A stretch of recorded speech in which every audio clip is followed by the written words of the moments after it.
maximize. To me, they can control you to every second while you're there almost, in a very punitive way. So, yes, there's connection there between the brothers and sisters who locked up for 30, 40, 50 years, and the current conditions in these prisons today, when a prison on a striking is going to take place. The repressive laws that against them stems from the settlers and the stuff that they put in back then, such as the repression they got. The torture stuff that's going on today stems from the movement from the 60s, 70s. So it's good to make the connection. I think that's a relevant thing to bring up, and it's certainly, so there's movement still on behalf of the 60s and the 70s, such as manifested with Jericho, and then we got the local stuff going on today.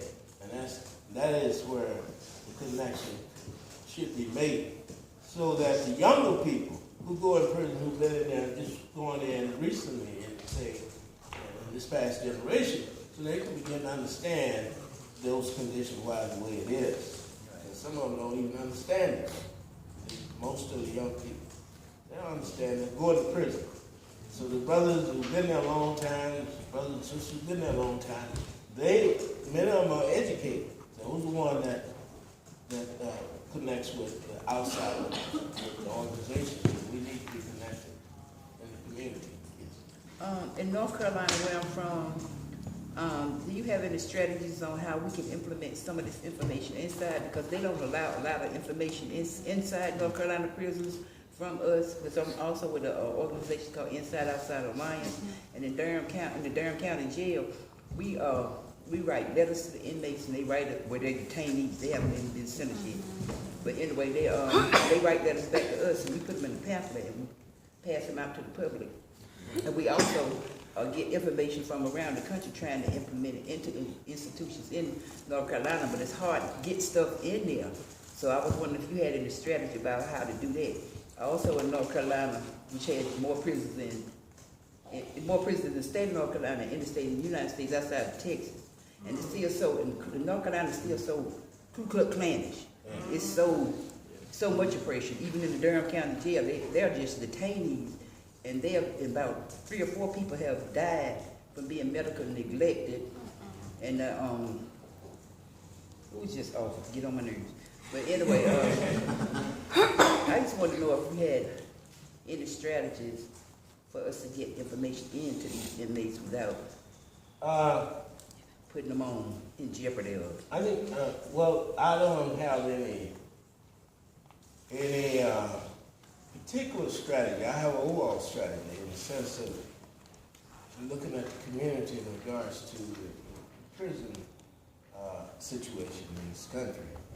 So I'm saying the connection is the key. However, we find ways to make the connection with the community, families, that is, and friends and prisoners, and the prisoners themselves, because they're going to come up. The prisoners themselves, as you know, they know solutions to all this stuff. Right. We have some organizations. Yeah. So the best way is to communicate, develop communication with them so they can tell us. So you're not doing stuff that is redundant. Right. It might not be relevant. You could be wasting time. You want to do meaningful stuff. Right. I would think you want to develop dialogue with us. How you go about to do that is one thing for sure. This was a general thing. You got to include the community. That is the families and friends of the prison some kind of way. Cool. Now that'll determine from each local area is different. Right. So I can't tell you what's happening to Louisiana. Right. And the people in Oakland probably can tell you what they're doing, et cetera, because it could be different down in Southern California. So that's why the community is so primary to get to in the prison, get to the community, to the prison through the community. Because I think that's the best way, because the families and friends knows the prisoners. They would make the natural liaison to the organization, the families and friends of prisoners. And the organization, there's 2 different entities, the organization, the community, and the prisoners. So to connect that in a way that is makes sense. I say dialectical materialist, but you want to make sense. It's a practical program. Right. They're going to meet their needs.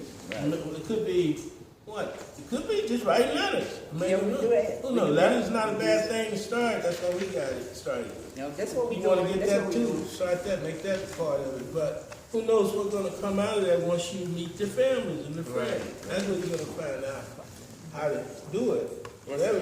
So that's the priority out there. Whatever it takes to get to the friends and the families